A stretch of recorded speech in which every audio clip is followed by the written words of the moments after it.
Some top members of Congress are calling the new al-Qaeda threat a wake-up call that the terror group is, in many ways, they say, stronger than it was even before 9/11. And joining us now, Congressman Dutch Ruppersberger. He's the ranking member of the House Permanent Select Committee on Intelligence. Congressman, thanks very much for coming in. Let's get right to it. Is the threat, according to your analysis, as significant today as it was on Friday when we first learned about it? Yes, it is. It's a very serious threat. I've seen the intelligence. It's a threat coming from the highest levels of al-Qaeda, and especially focused in the Arabian Peninsula, Yemen, and areas like that.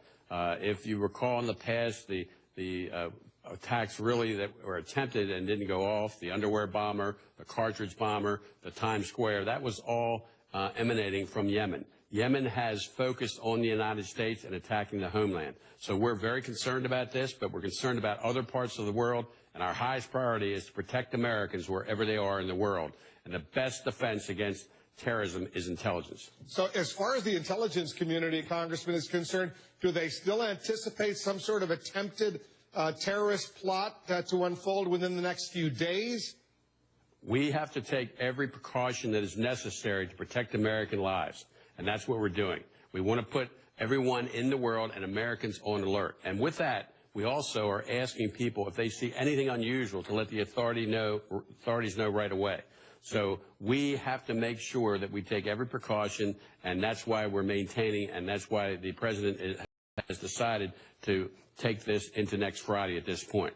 We're attempting to get all the information we can, all the intelligence we can from our allies and other people. But we take this threat very, very seriously. So as far as timing is concerned, you're worried it could happen literally at any moment? Well, that's the concern, and we're concerned about techniques.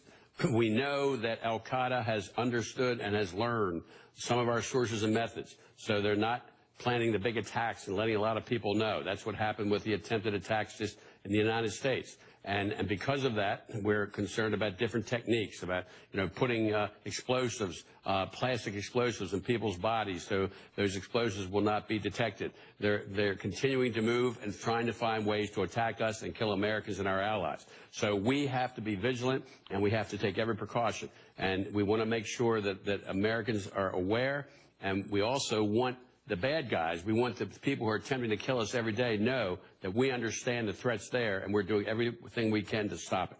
Do you think all this publicity surrounding the U.S. actions now in the aftermath of these fears may have derailed this plot or convinced the terrorists out there, if they were planning on doing something, not to do it now?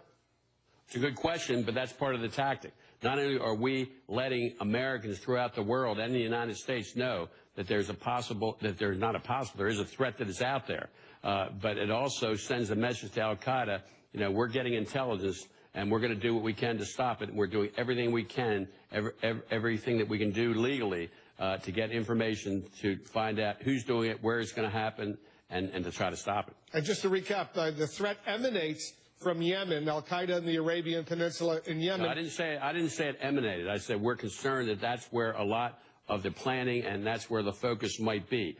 We don't have as much detailed intelligence as we would like, but we do have intelligence on the actual threat itself. So we're worried about al-Qaeda and where they are anywhere in the world. There could be people that they've sent and put in place way before we heard or knew of this threat. That's why we have to be aware. So it could be here in the United States, it could be in Europe, it could be in the Middle East. The U.S. intelligence community doesn't know. We have to be ready, and that's why we don't have the exact specifics. But let me say this. Part of what al-Qaeda tries to do and terrorists is disrupt. Americans should live their lives just as they have every day, but just be aware. That we don't want people to stop it. We want them to be aware. I wouldn't take a vacation to Yemen, though. I mean, that just doesn't make sense, or other hot spots. And that's why we've closed the embassies and those hot spots throughout the world, because we think at this point they might be the most vulnerable. If the embassies are reopened, is that a sign that the threat has gone away? Well, I can't discuss that at this point because I don't know. And we're attempting to get intelligence. We're getting briefed on this on a regular basis. And we have all the mechanisms that we use and working with our allies to find out what's going on and whether or not the threat has dissipated. But again, you don't want to be in a position where you're saying everything is okay and then all of a sudden we're vulnerable and we get attacked. So we're taking every precaution that we can to protect Americans throughout the world and our allies. You referred to this bomb maker, Ibrahim el-Asiri, this Yemeni bomb maker. I think he's originally from Saudi Arabia, but he's believed to be in Yemen right now. Is he key to this potential plot? He very well could be. And there are other people that have a lot of expertise that are working with al-Qaeda and attempting to put together, find ways to kill us and to make sure they can go through areas where, as an example, through an airport so they wouldn't be detected. That's why they're doing research and development. These are serious people who are attempting to kill us, and they're very smart. And we have to stay a step ahead of them. So, we have to be aware of the bomb maker. He's very good at what he does, and he is an enemy of the United States, and he wants to kill Americans. Dutch Ruppersberger is the ranking member of the House Intelligence Committee. Congressman, thanks very much. Okay, well.